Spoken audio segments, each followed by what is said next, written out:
Ollie and his Superpowers. Chapter 1. Ollie's new trainers. Ollie was only 7 when he realised he had superpowers. He hated school. He liked his teachers. Well, some of them. Mrs. Moon was a bit scary. She bellowed like a huge whale. In fact, Ollie often wondered if the bun in her hair was blocking the hole that the water comes out of, like a real whale. The problem was Simon and George. They were in his class, and they were bullies. Every day they made Ollie give him his lunch money, and one day they made Ollie give him his brand new trainers. He couldn't tell his mum about Simon and George, because they had said they would hurt him if he did. The day they took Ollie's trainers was the same day that Ollie found out he had superpowers. He got home from school in his bare feet. It took his mum a while to notice.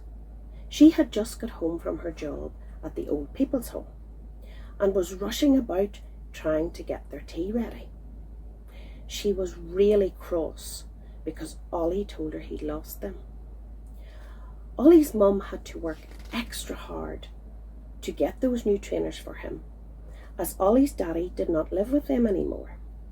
His mum was always cross since daddy had left, and she was always very tired. That night, his mum said that they had to hurry up with their tea. She wanted to take a cake up to the old people's home because it was Mr. Wilcox's birthday.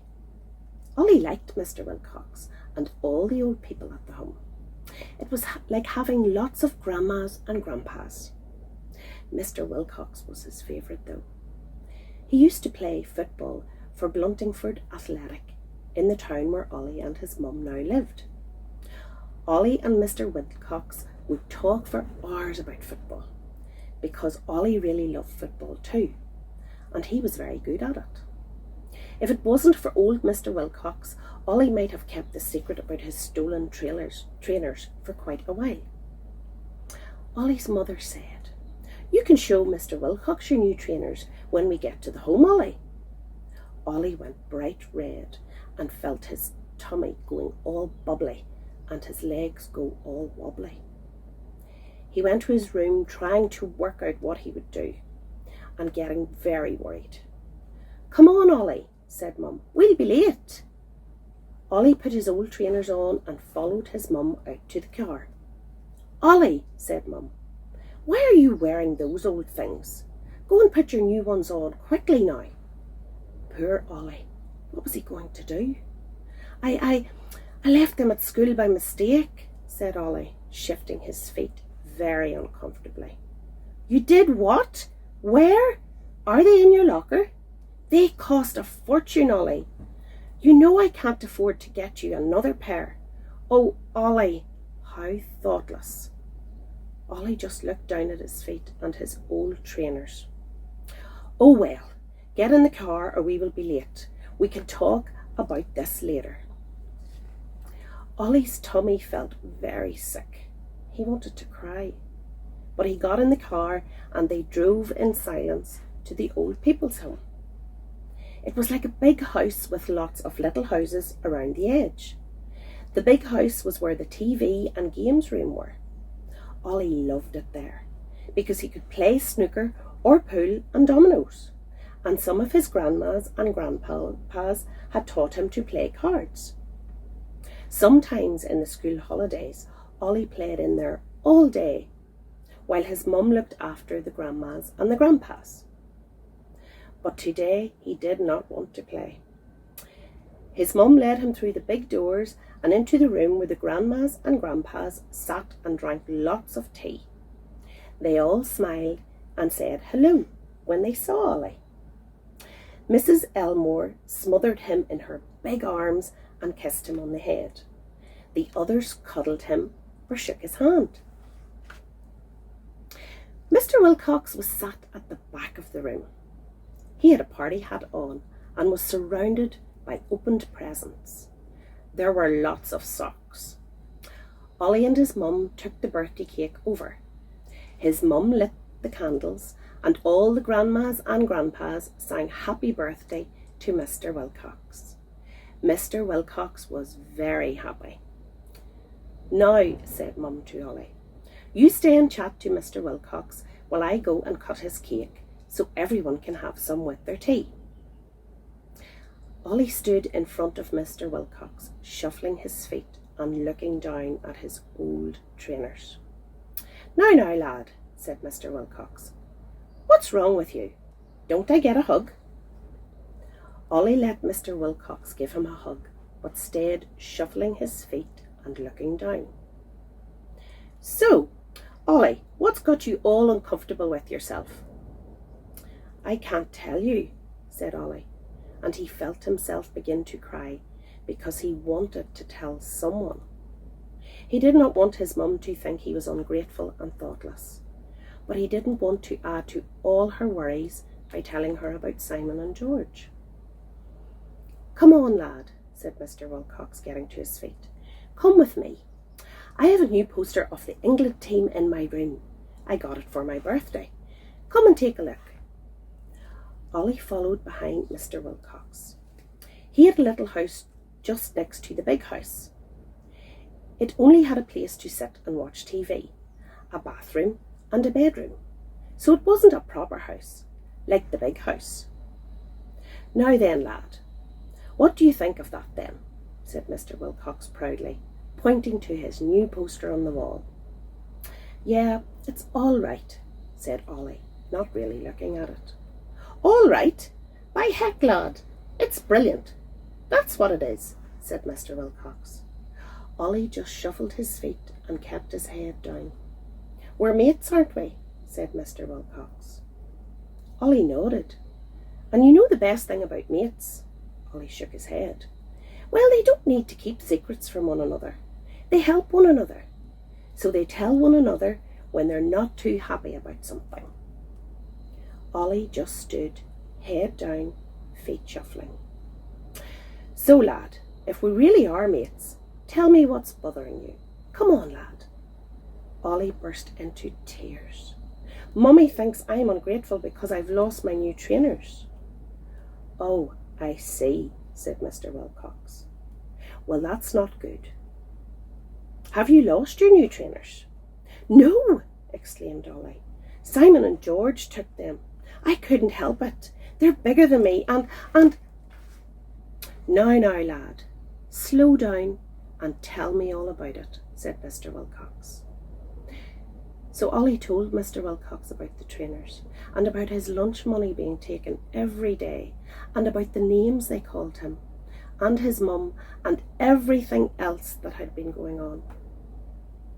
Ollie felt so much better telling Mr. Wilcox everything. His tummy stopped feeling sick and he stopped shaking. "Well," said Mr. Wilcox, "what I don't understand, lad, is why you didn't use your superpowers to sort these lads out." "I don't have any superpowers," said Ollie. "Oh, really?" said Mr. Wilcox. "Well, I think it's about time you found out that you do."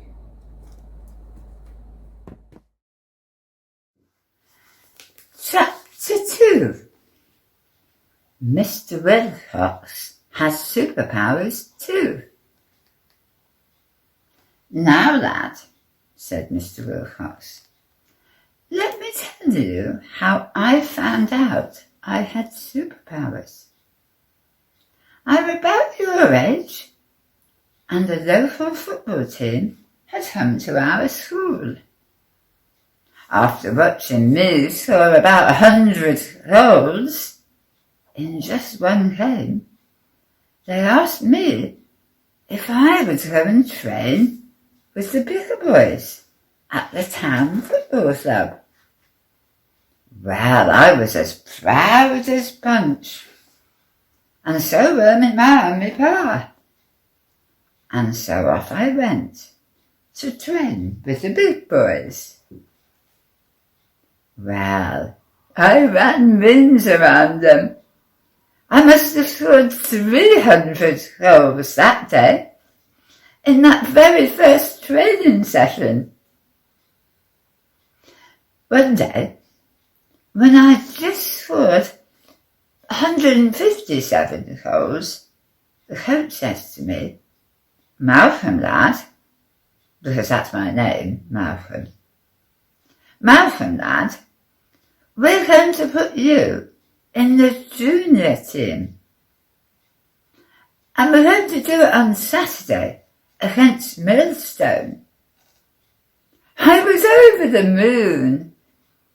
I ran all the way home and told my ma and pa, and they were dead chuffed too.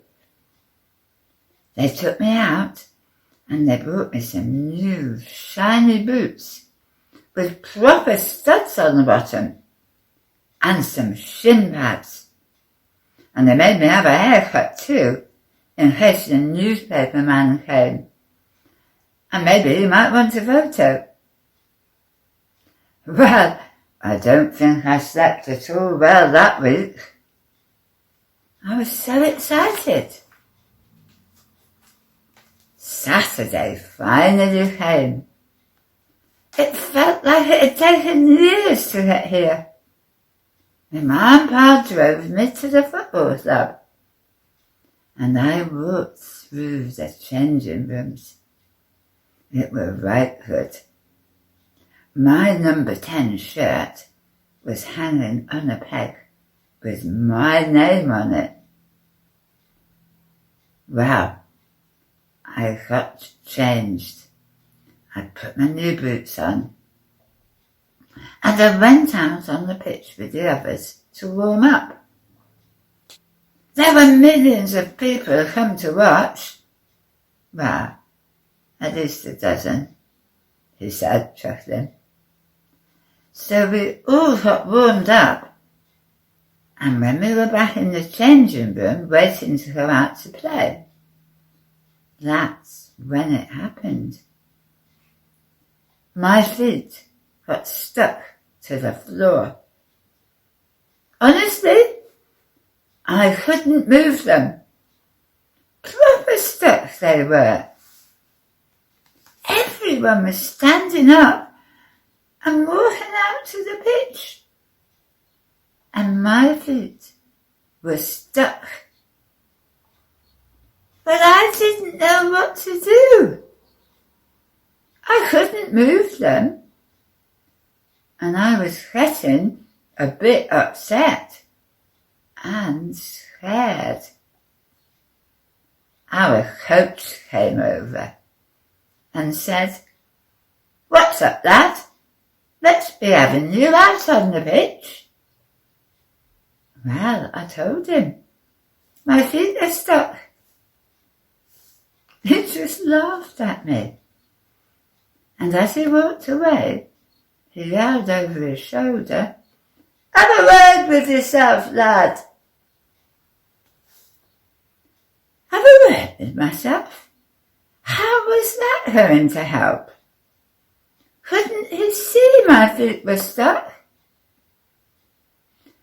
I tried all sorts, but my feet were proper stuck, and I can tell you, I was a bit frightened. Then I thought, okay, I will have a word with myself. And I said, "Okay, feet, stop being stuck." Well, the strangest thing happened. I heard a little voice beside me. It said, "Your feet are nervous about going out there in front of all those people." And I looked round, and sat next to me on the bench was a tiny little fella wearing a captain's hat. I couldn't believe my eyes. "Who are you?" I asked him. "I'm called the captain, and I'm telling you your feet are nervous." Well, I didn't know what to think. So the captain says, "I'll prove that your feet are nervous. Oi, Nervous, get up here. And all of a sudden, another little man appeared. I think he'd been hiding in my boot. And he did look nervous. Nervous, said the captain. Please introduce yourself to Malcolm. And Nervous looked up, quite sheepishly, and said, Hello, my name's Nervous, in a very nervous voice. I was gobsmacked. Now, Nervous, said the captain, please tell Malcolm why he can't move his feet. And Nervous stood up on the bench and said, Because confidence is hiding in your sock. He wanted you to know it's because he's worried. He thinks that he might make a fool of himself out there on the pitch, and he won't be good enough in front of the crowd. He asked me to do what I do and make you be nervous and make your feet stick to the ground so that he doesn't have to go out there. And as he was speaking, one more little chap appeared, and on his t-shirt it said, My name is Confidence. Hello, he said. I thought I was seeing things. I couldn't believe my eyes. Who are you? And what have you got to do with my feet? I asked them both in bewilderment. Well, we are the Superpowers. We look after you all day long, and we keep you safe and help you understand things and deal with them, said Nervous. And at that point, the captain stepped forward. Yes, most of the time we just get on with our jobs, and you don't even know that we're there. We are here to help you. Help me, I said. How is sticking my feet to the floor helping me? Well, yes, said the captain. Granted, that's not really very good. But, in a way, Confidence and Nervous are trying to help you. They don't want you to make a fool of yourself out there, and so they've stuck your feet to the floor so you don't. The problem is, said the captain, self-belief has gone missing. And this always happens when he disappears. If he was here, Confidence would feel better, and he wouldn't need Nervous, and then your feet wouldn't be stuck. Well, I said, where is self-belief?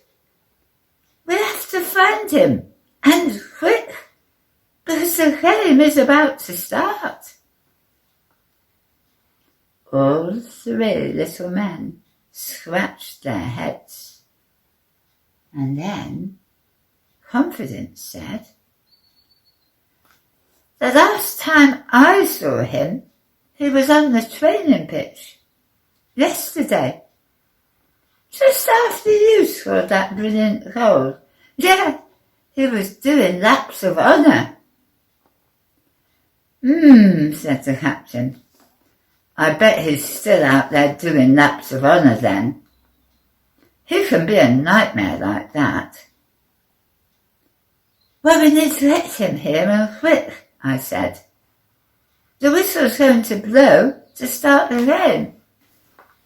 And at that, the captain jumped down off the bench and ran to the door towards the training pitch. And Nervous and confidence hid back in my sock. 5 minutes later, the captain came running back in, with another little chap running beside him, who was punching the air and yelling, "Goal! Goal!" "Thank heavens for that," I said, as confidence climbed out of my sock. He was a lot taller now. Nervous shook his hand, and then he just disappeared. "Right," said self-belief. "Let's go and score some goals. Millions of them." "Not so fast," said the captain. "If we let you out there, unattended, with confidence, the pair of you will make Malcolm's feet too big for his boots, and he will trip over them. We need self-control first." And at that, another little man with self-control written on his t-shirt appeared. "Good," said the captain. "Now we are the right team to help Malcolm play well." Self-control took self-belief's hand and confidence's hand, and all three of them seemed to disappear into my chest. "Okay," said the captain. "You're ready now. Off you go. You're not nervous. You have just the right amount of self-belief and confidence, and lots of self-control. So go, score lots of goals." And with that, he disappeared into my head. I lifted one foot, then the other. My feet were free, and I must have scored 4,000 goals that day. And I got man of the match too. But best of all, I knew now that I have superpowers, and that with them I could do anything.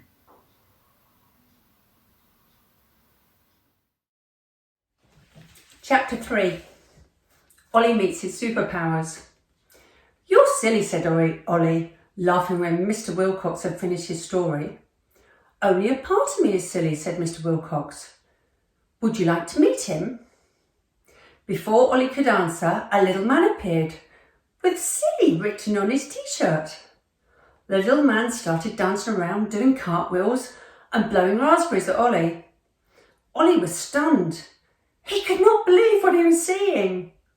"That's enough for that," said Mr. Wilcox. "Back you go, little man." He caught Silly, and Silly seemed to disappear into his hand. Ollie was speechless. "I just stood there with his mouth open." "Ah," said Mr. Wilcox. "You're surprised, aren't you?" "Just a bit," said Ollie, rubbing in his eyes and pinching himself to make sure he wasn't dreaming. "Well now," said Mr. Wilcox, "let's see." He clicked his fingers and said, "Come on out. Surprise and introduce yourself." Instantly, Ollie felt a tickle in his tummy, and there, right before his eyes, was a little man that looked like Ollie, with "surprise" written on his t-shirt.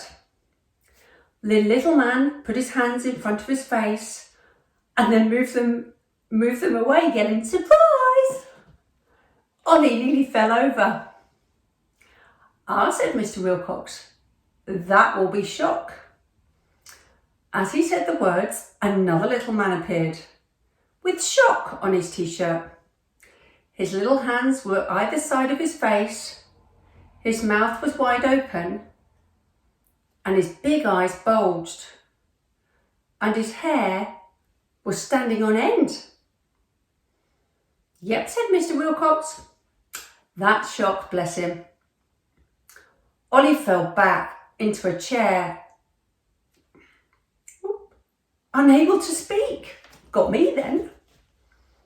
Said Mr. Wilcox, well, best deal with this. Anyway, you go, Shock. We need a bit of calm here. Ollie felt a tickle in his chest, just as Shock vanished. And another little man appeared with calm written on his t-shirt this time.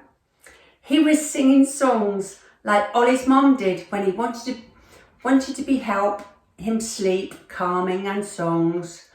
And strangely, Ollie suddenly felt very, very calm. Ollie sat up straight. What's going on? He asked Malcolm. There are some of your superpowers, lad, said Mr. Wilcox. You have thousands of them. Their job is to help you grow, to be a man and be safe and enjoy life. Most people don't even know they're them. Daft, really, when you think about it. I mean, 1 minute you're happy and the next minute you're sad.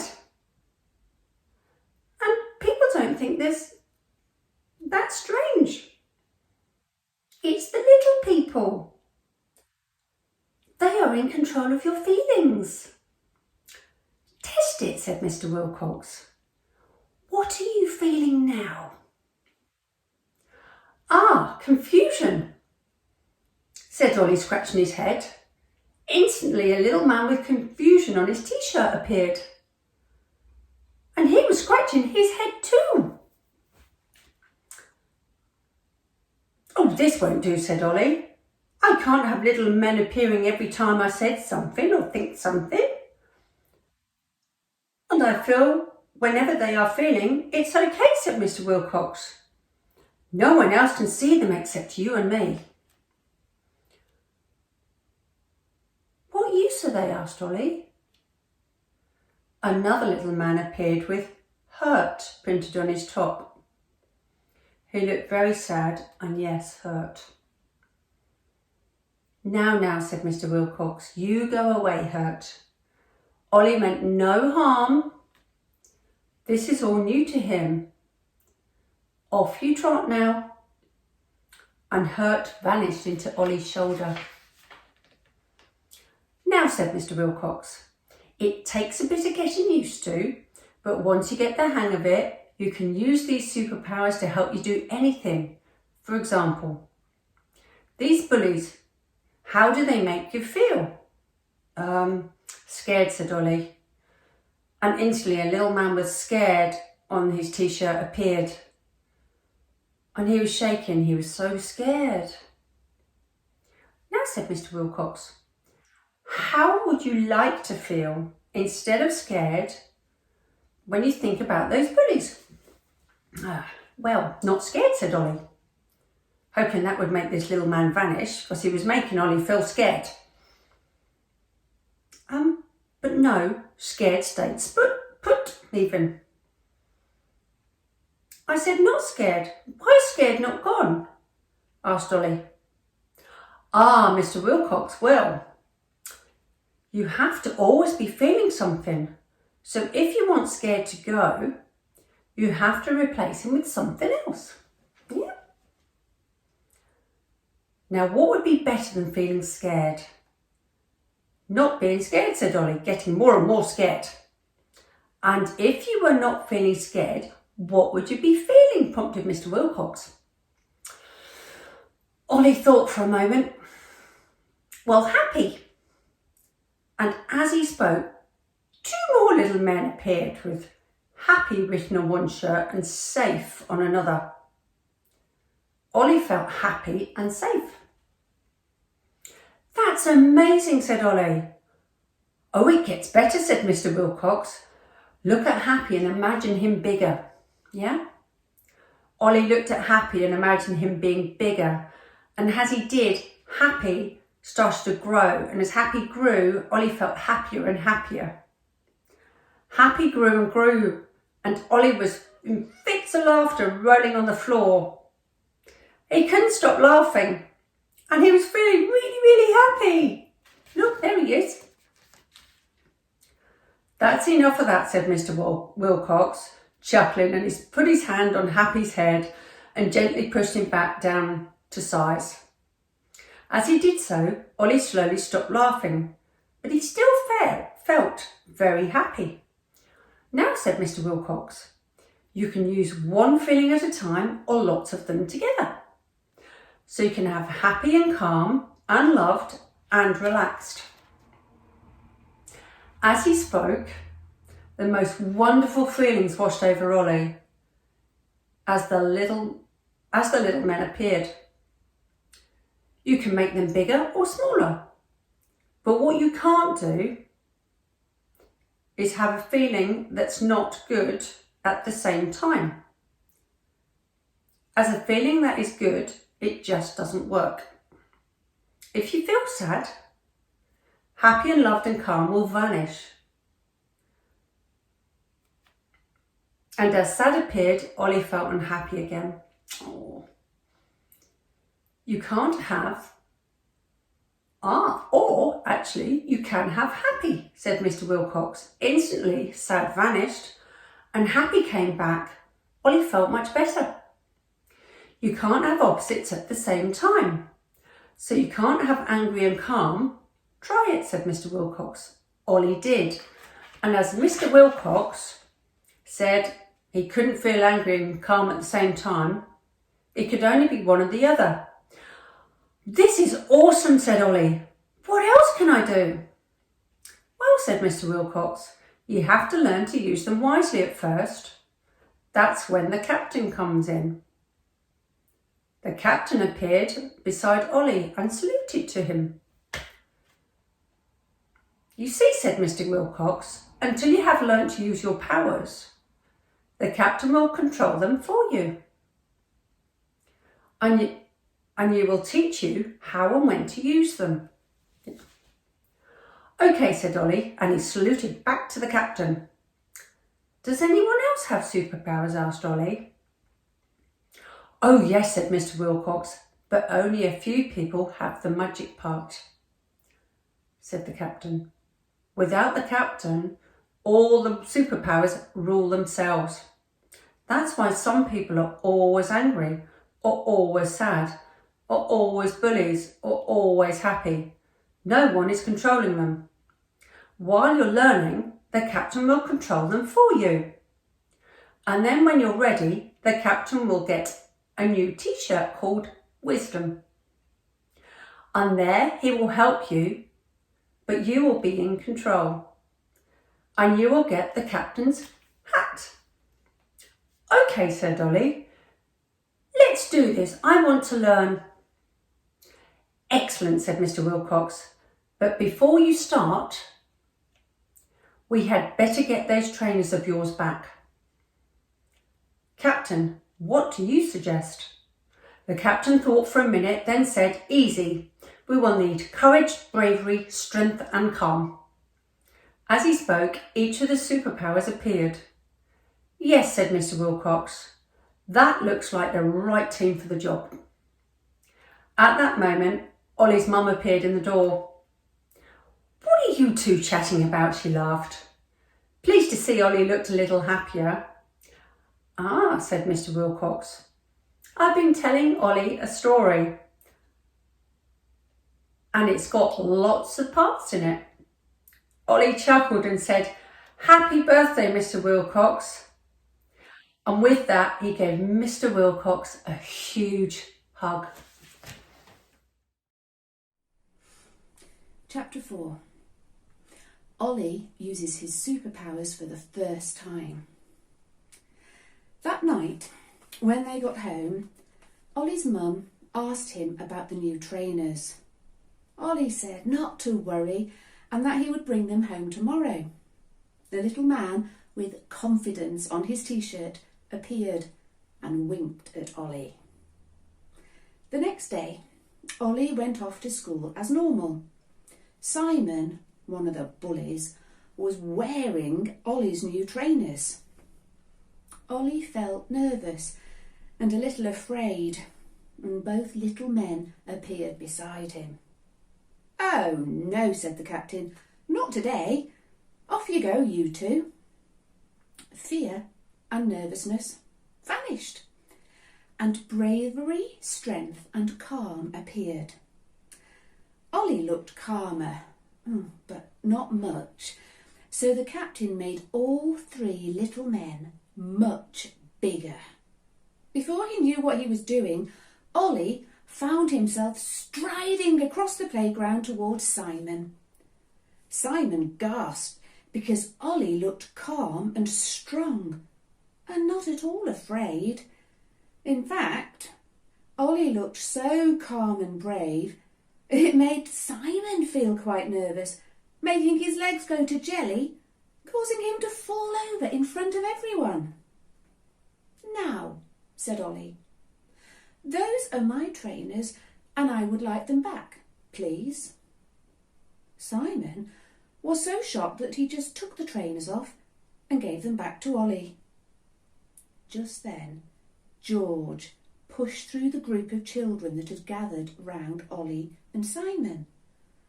"What's going on here?" he bellowed, looking at Simon on the ground. Ollie stepped forward, and as he did, bravery and strength got even bigger. George fell back in shock. It was almost like he could see Ollie's superpowers. Ollie looked down at Simon and George, smiled, and then calmly turned and walked away. Everyone cheered, and Happy appeared on Ollie's shoulder and winked. Ollie put his new trainers back on and proudly walked into class surrounded by all his new friends. Oh, it was going to be fun having superpowers. There's the picture with the bullies on the ground and Ollie looking calm, brave and strong.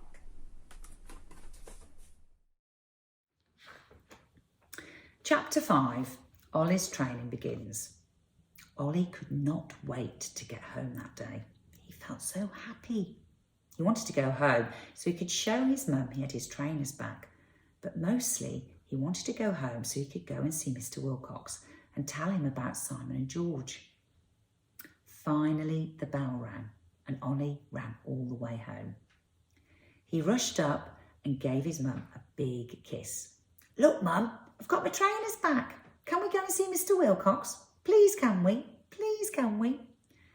"What do you mean you got your trainers back?" "I thought they were in your locker," said Ollie's mum. "Oops," thought Ollie, and a sheepish little man called Embarrass appeared on Ollie's shoulder and also said, "Oops." "Ah, yes," said Ollie. "I got my trainers back from my locker. Now can we go and see Mr. Wilcox, please?"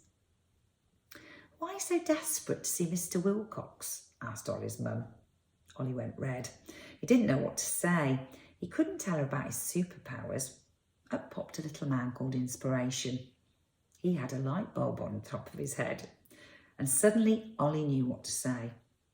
Because Mr. Wilcox has not seen my new trainers yet," yelled Ollie, surprised at himself for thinking of that. "It's my night off," said Ollie's mum. "But as you seem so desperate to see him, and he did cheer you up yesterday, I guess we can." So Ollie and his mum had their tea and set off for the old people's home. Ollie leapt out of the car and ran into the big house, brushing past all the old grandpas and grandmas looking for Mr. Wilcox. He was in the corner playing dominoes with old Mr. Smithy. "Ah, Ollie, I thought I might see you today," said Mr. Wilcox, getting to his feet. Ollie grabbed his arms. "I got my trainers back and George and Simon won't be bullying me anymore and..." Mr. Wilcox laughed a big wobbly belly laugh. Wah-ha-ha! Tell your mum to take a seat. It's her night off, you know, so we will make her a cup of tea for a change and you can tell me all about it. If I'm not mistaken, there's still some cake left from yesterday. Ollie dragged his mum to a big armchair and almost pushed her down into it. Your turn to rest. Me and Mr. Wilcox will make you tea, said Ollie, rushing back to find Mr. Wilcox. Mr. Wilcox was chuckling away as Ollie told him about Simon and George. Take your mum this nice cup of tea, lad. You and I need to have a little chat because there's a bit more I need to teach you. Ollie took the tea and birthday cake to his mum, who was now surrounded by grandmas showing her photographs of people. All the pictures were black and white. Maybe the grandmas didn't have very good cameras on their phones, thought Ollie as he rushed back to Mr. Wilcox. Mr. Wilcox had chosen a big old armchair on its own by the window. Now, lad, there's a bit more you need to know about these powers of yours. We need to start your training so you can help yourself and other children. Ollie was all ears. How can they help other children? Said Ollie, and confused, appeared on his shoulder, scratching his head. Mr. Wilcox laughed and waved, confused, away. Slow down, lad. One step at a time. Let's train you first, and then we can talk about how you can help others. Chapter 6. Ollie learns about the special library. Now, lad, have you ever heard your mum tell you to go to bed and sleep on it when something is bothering you? Well, yes, replied Ollie. She says it all the time. I don't think it works, though. Ah, that's because you're not doing it right. All you have to do is ask your librarian to find the answer for you, said Mr. Wilcox. You see, at night, when you're asleep, the captain and your superpowers don't have to work so hard keeping you safe, because you are safe tucked up in bed. They use that time to put everything you learned that day into little boxes in your head. You see, you have a big library in your head, and you have a special librarian who keeps it all neat and tidy for you so you can find stuff. They put good things in a box marked good things, and bad things in a box marked bad things. Interesting stuff goes in a box called interesting stuff, and, well, there are hundreds of boxes. At that moment, a little man with big glasses and a clipboard appeared. Hello, said Ollie. Nice to meet you. You must be my librarian. Shh, said the librarian in a whisper. Yes, I am. It's nice to meet you too. Why do I need a library in my head? Asked Ollie. Well, said Mr. Wilcox, it's where you put everything you learn so you can remember what you've learned. But why? Said Ollie again. Well, how would you know you like cake if you didn't remember you like cake? How would you know you don't like spinach and it makes you sick if you didn't remember it made you sick? How would you know not to touch the cooker hob and burn yourself while Mummy's cooking like you did when you were 5? Said Mr. Wilcox. Oh, yes, said Ollie, and that really hurt. Exactly. So every night while you're sleeping, the little folk put everything in your memory boxes, so you don't have to learn it again, and you can find what you need whenever you need it. Wow, said Ollie. So I can remember anything at all? Yes, said Mr. Wilcox. Everything you have learned will be in a box in your head, where it's stored for you should you need it. Everything from learning to walk to how you beat Simon and George. Oh, I wish I could see that library and all those boxes, said Ollie. Ah, said Mr. Wilcox, you can, lad. Tell you what, shut your eyes and imagine a big old library full of boxes. Ollie closed his eyes, and straight away a picture came into his head of a big library with lots of very tall shelves and lots of boxes. There were lots of little folk moving boxes around, and the librarian was there telling them what to do. Suddenly, Ollie noticed that Mr. Wilcox was in the library too, standing next to him. "Welcome to your library, lad," said Mr. Wilcox. "This can't all be in my head. It's bigger than a football pitch," said Ollie. "Ah, it is, lad. But don't forget it's tiny, really. It just seems big because you're the same size as the librarian when you're here." "Wow," said Ollie, looking around at the librarian. "This is amazing." "Let's take a look around," said Mr. Wilcox. I'm just going to show you this picture, which is of just one of the shelves. I hope you can see it. And little men moving things around on trucks and boxes. So, where were we? There were really high shelves full of boxes for as far as Ollie could see, with little men on forklift trucks moving them around. Mr. Wilcox led Ollie to the centre of the room, where there was an enormous table full of big sacks and lots of little folk taking stuff out of the sacks and putting it into boxes. "What's this?" asked Ollie. "Ah," said Mr. Wilcox. "You see that big conveyor belt over there?" Ollie looked to where Mr. Wilcox was pointing and saw a very long moving platform, like the one he saw at the airport when he went on holiday, where you put your suitcases. "Well, that is all the stuff you're learning right now." "Awesome," said Ollie. Mr. Wilcox went over to the table and opened one of the sacks. "Ah, this one is full of what you're learning about your library. We can help if you like. Let me see. What have we got here?" Mr. Wilcox picked up a little envelope, and on the front it said, "How to get to the library." "So, this one is what you learnt about getting here, closing your eyes and imagining the library. Now, this is new learning, so we might need a new box," said Mr. Wilcox. At that, the librarian appeared. "Yes, here you go," and he passed a big box called "About the Library" to Mr. Wilcox. "That will do," said Mr. Wilcox. "I think most of this stuff can go in there. This will be your library memory box." "Is everything I ever learned in here?" asked Ollie, looking all around.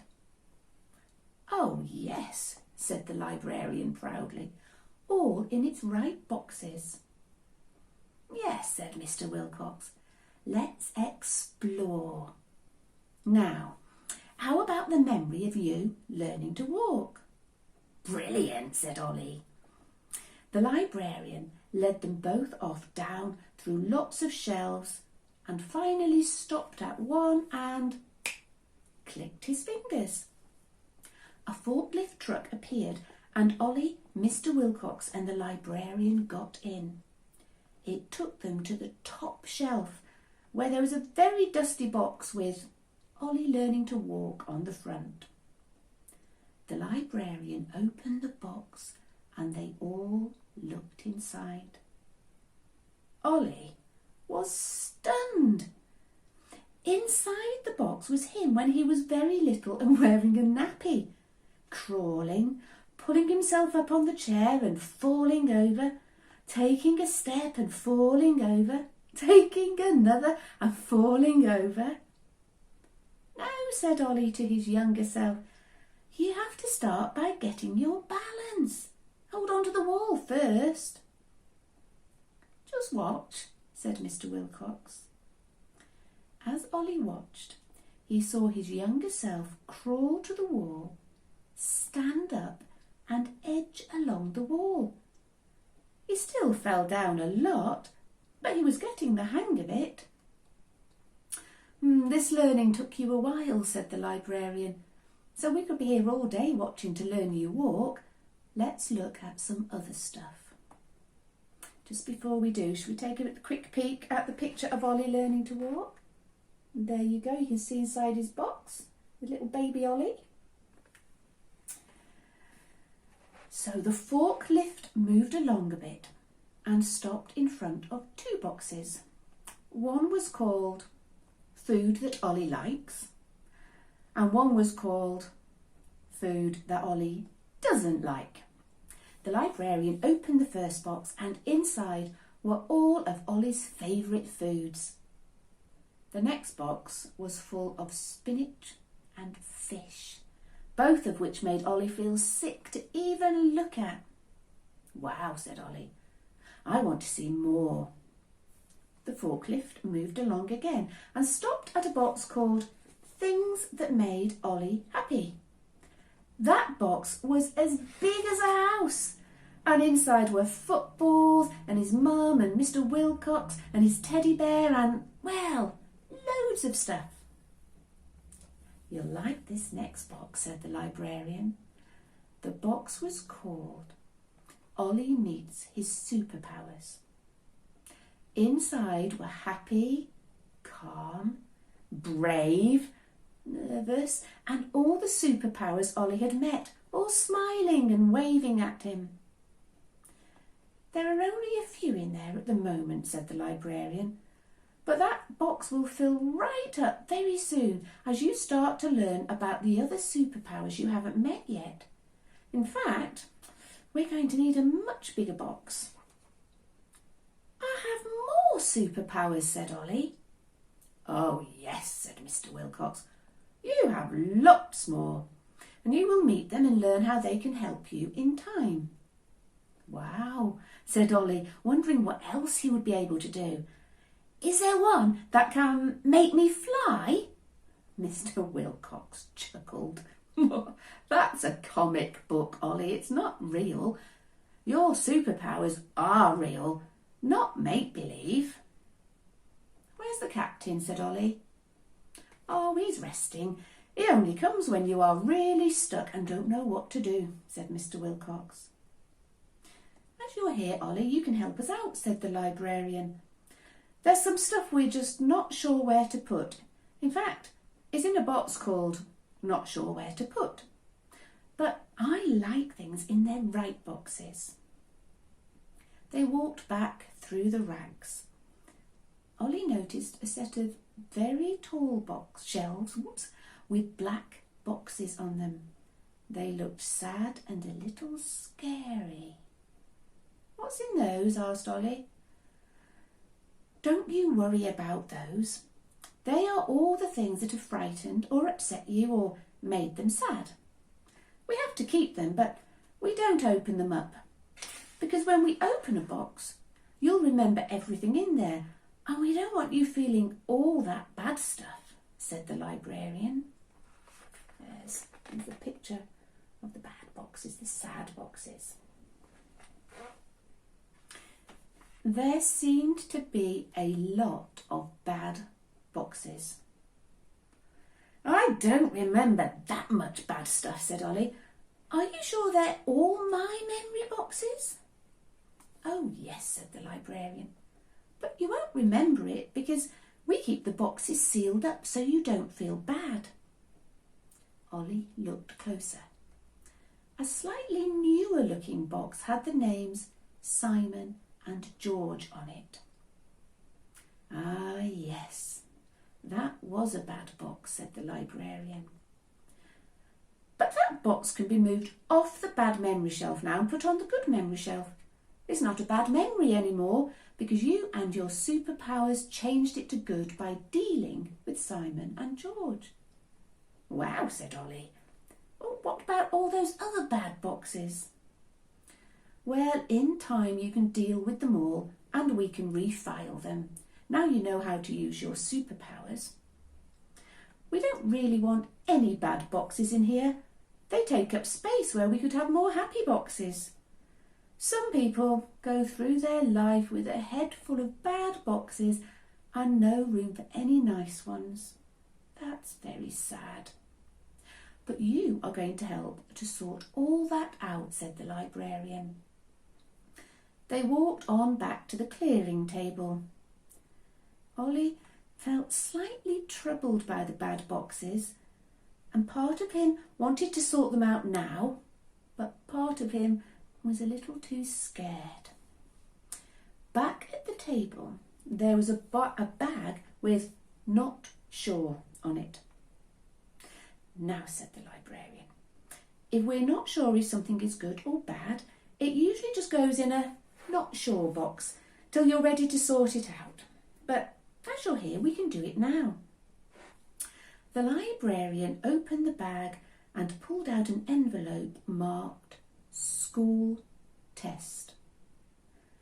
Ollie felt his tummy start to wobble and his knees got weak.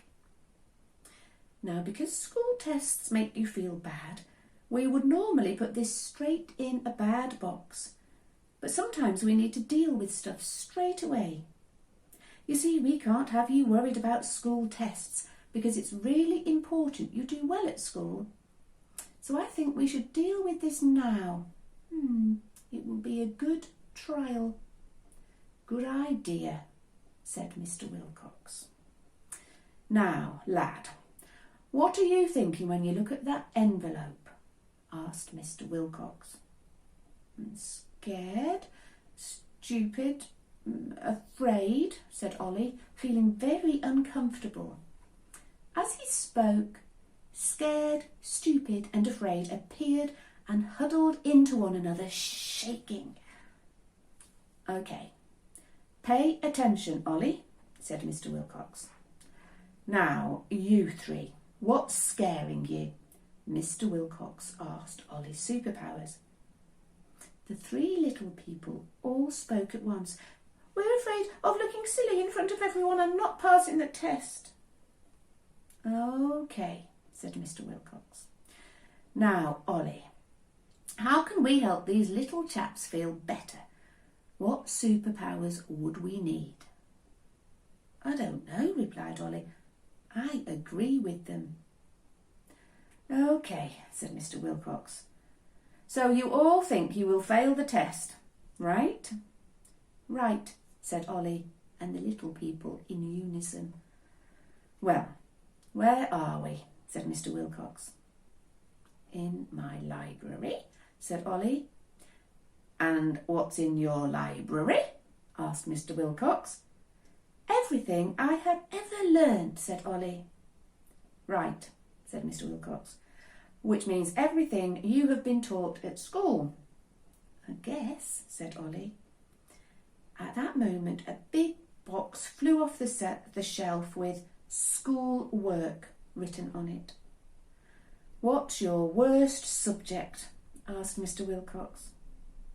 Maths, said Ollie, feeling very sick at the thought. Okay then, said Mr. Wilcox. Open this box, Ollie. Ollie felt ill. He didn't want to look in a box called "Schoolwork." Said Mr. Wilcox. What superpower would help you now? Ollie thought. Well, I would want to be brave, I guess. At that, Brave appeared next to Ollie, and he was as big as Ollie here in the library. He said hello to Ollie and then opened the box. Now, Ollie, what's 21 divided by 7? Asked Mr. Wilcox. I don't know, said Ollie, feeling ignorant. Look in the box, said the librarian. I think a little Confidence might help here. At that, Confidence appeared next to Ollie, and suddenly Ollie was not so afraid of the box. He looked in the box, and there were little boxes in the big box with all the different subjects. All the different subjects Ollie did at school written on them. Ollie picked up the box with Maths written on it and opened it up. He could not believe his eyes. Inside Ollie saw himself in his maths class. He was sat in his normal chair at the back, and Mr. Rogers, the maths teacher, was teaching him maths. "That was 2 days ago," said Ollie. "I know, because that's the day Simon and George took my trainers." Ollie watched himself listening to Mr. Rogers explain how to do the times table, and suddenly Ollie remembered how to do it. "The answer is 3, said Ollie triumphantly. "That's right," said Mr. Wilcox. "Let's try another. What's 330 divided by 10? 33, yelled Ollie. Ollie was really excited. All his fear was leaving him, and the little chaps began to fade. 11 times 8, said Mr. Wilcox. 88, bellowed Ollie, getting more and more excited. The other little chaps had gone and been replaced by happy and excited, dancing round the table. "You see," said Mr. Wilcox, "you don't really forget anything. You just need to know where to look for it. And you have the right team of superpowers to help you do that." "Wow," said Ollie. "That's awesome. Give me more questions." "Not now," said Mr. Wilcox. "We'd best leave these chaps to get on with their work. I think we can put this envelope with your school test in a new box called Things I Am Really Good At." The next thing Ollie knew, he was back in the old people's home. "Wow," said Ollie, "that was amazing." "That's just the start," said Mr. Wilcox. "You best be getting back to your mum now, lad. But next time you come, we'll go back to the library and start clearing out some of those bad boxes. You don't want your head full of bad stuff now, do you, lad? And once we've got rid of all your bad boxes and you earn your captain's hat, we can start helping other children to get rid of theirs." Ollie said goodbye to Mr. Wilcox and went to find his mum. That night, Ollie couldn't sleep because excitement kept jumping up and down on his bed, yelling, "I'm excited!" "Go to sleep, excited," said Ollie. "I can't," shrieked excited. "I'm too excited." "What about?" said Ollie, who was also feeling excited but not sure why. "Because we are about to go on an amazing adventure, meeting new superpowers and getting rid of all our black boxes and helping all the other children get rid of theirs," cried Excited. As he was talking, Excited got bigger and bigger and was almost banging his head on the ceiling of Ollie's bedroom. "Calm down," Ollie giggled. "Mum will hear you." At that, Calm appeared and pulled Excited back down to size. "Thanks, Calm," said Ollie gratefully. Calm winked and said good night, and then he and Excited disappeared. Ollie snuggled down in his duvet. He was still very excited at the thought of all the adventures he would have, and that night he dreamt about the library and about his superpowers and how he could help other children to find their superpowers and get rid of their black boxes. Where would he start? Maybe he would start with his best friend, Miles, who was scared of the monster under his bed. Yes, thought Ollie sleepily. That's where I will start. I could... But that's another story. Just leave you with the picture of Ollie in his bed thinking about what to do next. And that's the end of book 1.